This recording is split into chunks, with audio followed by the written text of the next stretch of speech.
I believe that you tell the world how you're feeling by what you wear when you step out of the house.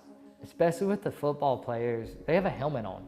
Their face isn't even different during that game.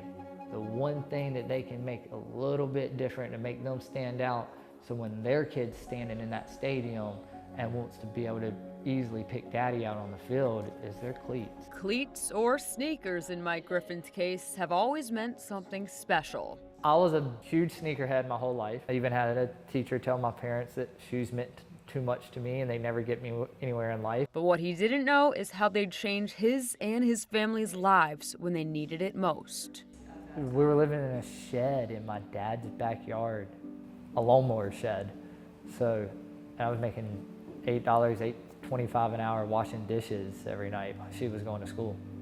And I just thought that's as good as it was gonna get for me at 31.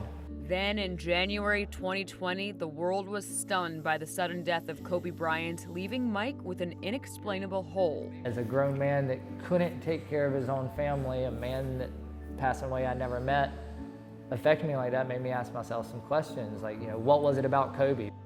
Mike picked up an old pair of sneakers one day shortly after the start of the pandemic, and he started painting Laker purple and gold. They weren't great at all, but it was the only time in my life that I sat down and everything went quiet. All my worries as a man, I found like my peace zone. Mike took his stimulus check, bought more sneakers, and bet on himself. He got the attention of a Panthers practice player who was looking for a pair of custom cleats. Believing in myself, if my work got in that locker room, it'd sell itself. We sold 64 pairs to Panther players. Last year, we did over 500 pairs for 13 different teams in the league.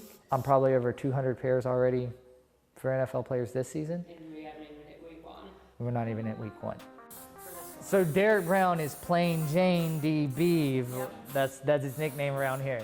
Now, the Shoedio has become the spot for the Panthers players to get their cleats designed. I like this, because you could do like a black cat. Like a Jordan 3 black cat. You might think with all the success he's had now, compared to where he came from, that Mike has made it, but the Mamba mentality always stays with him. I remember Kobe saying that when you reach your goal, you'll realize that it was the journey getting there was the dream, not the goal itself. And looking back and all those no's at everything, that's truly, the grind is the dream. And as a lifelong Panthers fan himself, getting to put his own footprint on his team. Even last year, the stadium felt bigger than life to me. Now it feels like somewhere I belong. I keep my focus on Process Blue. There's stuff I do and I work with guys on other teams, but my priority is Charlotte. So these are Derek's, right? Yes.